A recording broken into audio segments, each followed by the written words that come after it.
बिस्मिल्लाहिर्रहमानिर्रहीम। अस्सलाम वालेकुम डियर स्टूडेंट्स। आज का हमारा टॉपिक सेकेंड ईयर केमिस्ट्री के चैप्टर 6 के बारे में है। चैप्टर 6 का नाम इंट्रोडक्शन टू ऑर्गेनिक केमिस्ट्री, और आज जो टॉपिक्स हम डिस्कस करेंगे, number 1 topic is reforming and number 2 cracking. तो आइए रिफॉर्मिंग देखते हैं।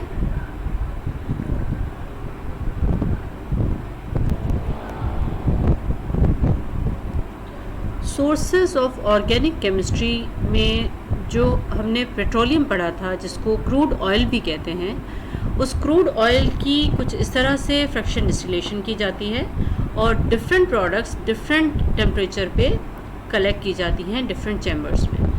और इसमें एक प्रोडक्ट गैसोलीन भी प्रोड्यूस होती है, जिसको पेट्रोल भी कहा जाता है, जो ज़्यादातर व्हीकल्स में यूज़ होता है।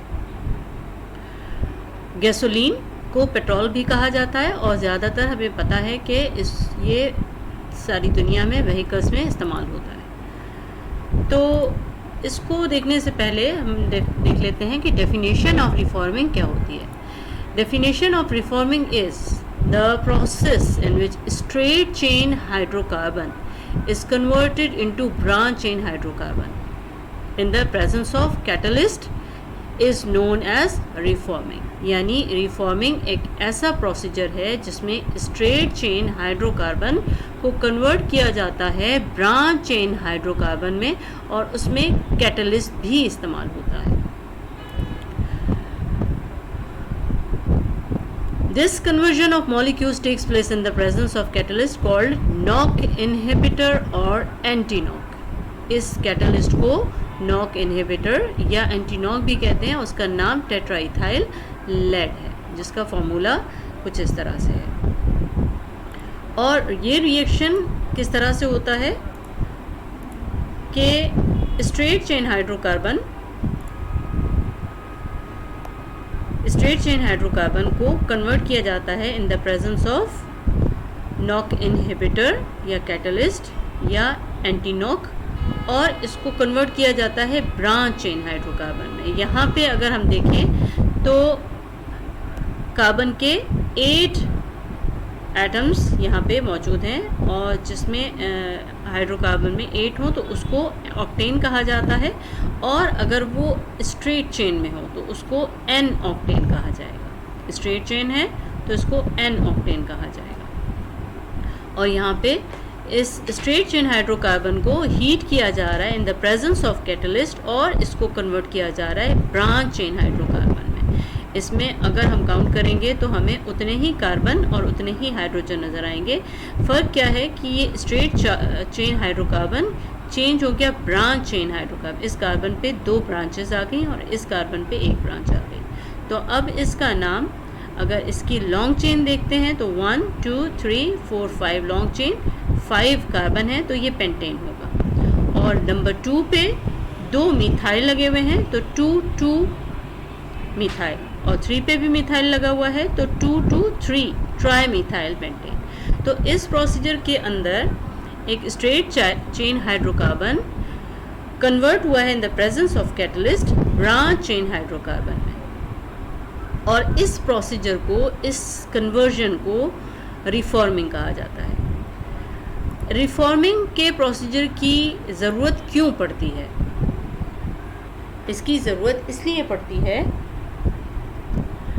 गैसोलीन जो कि पेट्रोल भी कहलाता है, और ये एक्चुअली मिक्सचर होता है ऑर्गेनिक लिक्विड्स का, जिसमें हेक्सेन, हेप्टेन और ऑक्टेन पाए जाते हैं। और ये ऑर्गेनिक कंपाउंड्स हेक्सेन, हेप्टेन और ऑक्टेन जो हमें फ्रैक्शन डिस्टिलेशन से क्रूड ऑयल से मिलते हैं, ये स्ट्रेट चेन हाइड्रोकार्बन होते हैं। और स्ट्रेट चेन हाइड्रोकार्बन को अगर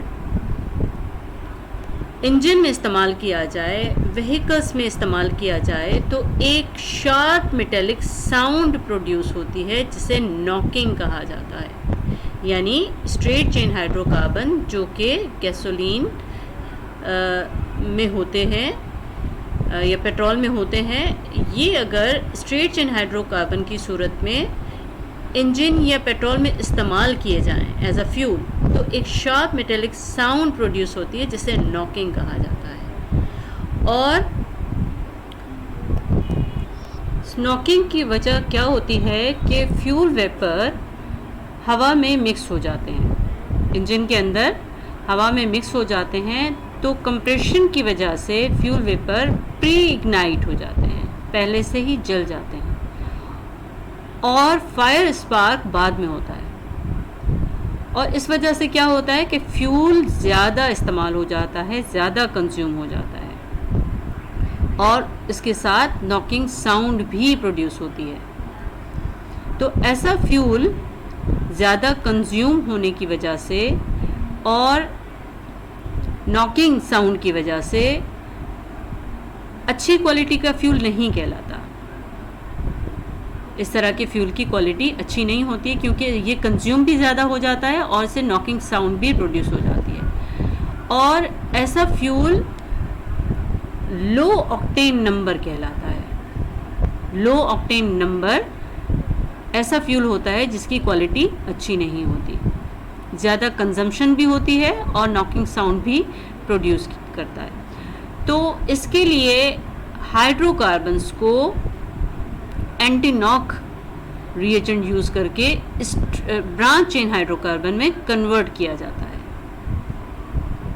ताकि ये प्री इग्नाइट भी ना हो और इसकी नॉकिंग को भी कंट्रोल किया जाए। और इसी वजह से रिफॉर्मिंग ऑफ गैसोलीन की जाती है।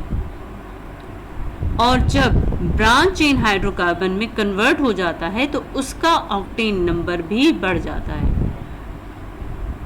ऐसा हाइड्रोकार्बन जिसमें ब्रांचेस ज़्यादा हों, ऐसा hydrocarbon high octane number hydrocarbon कहलाएगा।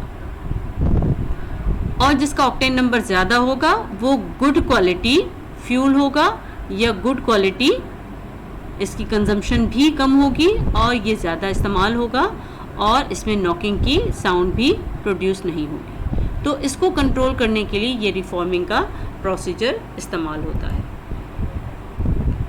To overcome the problem gasoline is reform, जैसा कि यहाँ पे मेंशन है, antiknock compound tetra ethyl lead PbC2H5 used as catalyst or knock inhibitor. To avoid knocking, branch chain fuel is more efficient than straight chain fuel. Branch chain fuel जो होता है वो straight chain से ज़्यादा efficient होता है। More branch hydrocarbon, more will be its octane number and more will be the efficiency of fuel.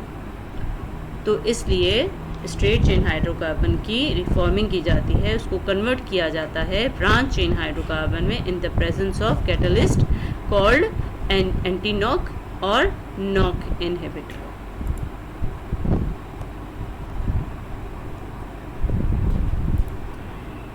इसकी pictorial explanation थोड़ा सा समझने के लिए आप देख लीजिए कि क्रूड ऑयल को फ्रैक्शन डिस्टिलेशन की जाती है। यहाँ पे डिफरेंट कंपार्टमेंट्स में इसको डिस्टिल्ड किया जाता है, डिस्टिलेशन की जाती है और इनको सेपरेट किया जाता है। अब यहाँ से अगर प्रोड्यूस हुआ है नेप्था यहाँ पे स्प्लिट हो रहा है और हैवी नेप्था, इसमें इसको कैटालाइटिक रिफॉर्मर यूज़ हो रहा है, यानी कैटलिस्ट यूज़ हो रहा है। और उसके बाद जो रिएक्शन हुआ तो यहाँ पे हाई ऑक्टेन रिफॉर्मेट प्रोड्यूस हुआ, यानी कि हाई ऑक्टेन हाइड्रोकार्बन यहाँ पे प्रोड्यूस हो गया। अब आते हैं अपने दूसरे टॉपिक की तरफ, जो कि क्रैकिंग है। क्रैकिंग जैसा कि नाम से ही पता चल रहा है कि ब्रेकिंग डाउन यानी टूट जाना, क्रैक हो जाना।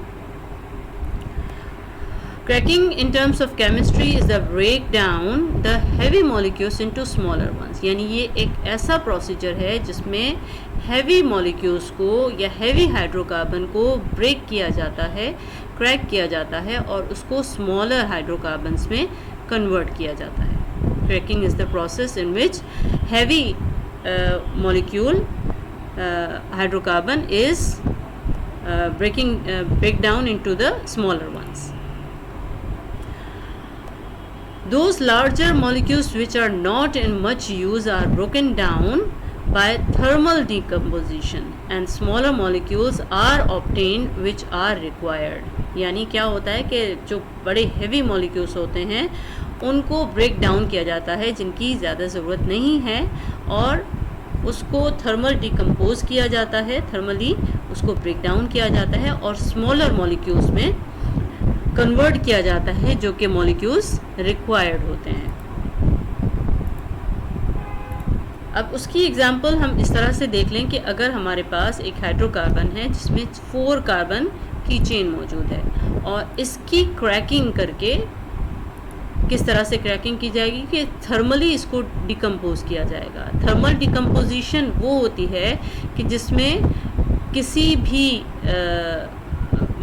मॉलिक्यूल को ब्रेक किया जाता है by providing heat, but in the absence of air, in the absence of oxygen. तो इस हाइड्रोकार्बन को थर्मली डिकम्पोज किया जा रहा है और इससे स्मॉलर हाइड्रोकार्बन्स प्रोड्यूस हो रहे हैं, जैसा कि यहाँ पे मौजूद है कि म्यूटेन थर्मली डिकम्पोज होके इथेन प्रोड्यूस हुआ और उसके साथ इथीन भी प्रोड्यूस हुआ जो कि स्मॉलर हाइड्रोकार्बन्स हैं या स्मॉलर मॉलिक्यूल्स हैं। तो ब्यूटेन जो कि एक थोड़ा सा बड़ा हाइड्रोकार्बन था और उसको थर्मली डिकम्पोज करके इन the absence of air ethane में प्रोड्यूस हुआ और इथीन में प्रोड्यूस हुआ। Butane is subjected to heat in the absence of air and decomposed to smaller molecules of ethane and ethene। इसकी ज़रूरत क्यों पेश आती है? इसकी ज़रूरत इस तरह से पेश आती है कि जब क्रूड ऑयल की फ्रैक्शन डिस्टिलेशन की जाती है, क्रूड ऑयल की यहाँ पे फ्रैक्शन डिस्टिलेशन की जाती है और डिफरेंट प्रोडक्ट्स यहाँ पे जो प्रोड्यूस होती हैं और यहाँ पे कलेक्ट होती हैं, तो गैसोलीन जो प्रोडक्ट है ये इस तमाम क्रूड ऑयल का 20% ऑब्टेन होता है, सिर्फ 20% ऑब्टेन होता है और दूसरी बाकी प्रोडक्ट्स 80% बाकी प्रोडक्ट्स ऑब्टेन होती हैं। तो यहाँ पे गैसोलीन जो है वो 20% प्रोड्यूस होता है जो कि कम अमाउंट है, और कम अमाउंट होने की वजह से इसकी हमें ये मालूम है कि पेट्रोल जो है वो व्हीकल्स में पूरी दुनिया में इस्तेमाल होता है और इसकी रिक्वायरमेंट ज़्यादा है, इसकी रिक्वायरमेंट ज़्यादा है, कंजम्पशन ज़्यादा है, जबकि इसकी प्रोडक्शन कम है। सिर्फ 20% क्रूड ऑयल से ये प्रोड्यूस होता है। इसकी प्रोडक्शन कम होने की वजह से क्या होता है कि फ्रैक्शन डिस्टिलेशन में ऐसे हाइड्रोकार्बन्स जिसकी रिक्वायरमेंट ज़्यादा नहीं है, जो कि हैवी हाइड्रोकार्बन्स होते हैं, उनको ब्रेक किया जाता है और ब्रेक करके उसमें से गैसोलीन या ऐसे हाइड्रोकार्बन जो गैसोलीन में यूज़ होते हैं वो प्रोड्यूस किए जाते हैं, क्योंकि गैसोलीन की प्रोडक्शन सिर्फ 20% है फ्रॉम क्रूड ऑयल। तो इसलिए जो हैवी हाइड्रोकार्बन्स फ्रैक्शन डिस्टिलेशन से प्रोड्यूस हो रहे हैं उनको डिकम्पोज करके, थर्मली डिकम्पोज करके, क्रैक करके और उससे गैसोलीन प्रोडक्ट्स ऑब्टेन की जाती हैं। जैसा कि यहाँ पे एक एग्जांपल दी गई है कि C16H34 ये हेक्साडीकेन ये भी प्रोड्यूस होता है आपके क्रूड ऑयल से, और इस हैवी कार्बन की इतनी रिक्वायरमेंट नहीं है जितनी के गैसोलीन की रिक्वायरमेंट है। तो ऐसे हाइड्रोकार्बन को यहाँ पे थर्मली डिकम्पोज किया जाएगा।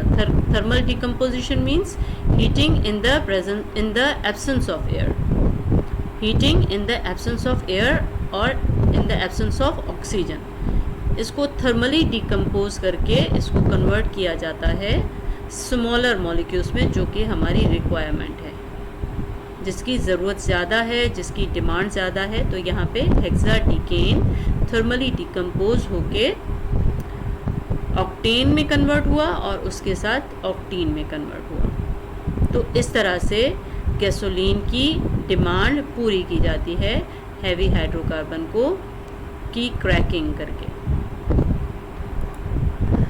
Thank you so much. If you don't understand any of the point, you can ask in the comment box. Thank you so much. Please like and subscribe to my channel. Thank you so much. Thanks for watching. Allah Hafiz.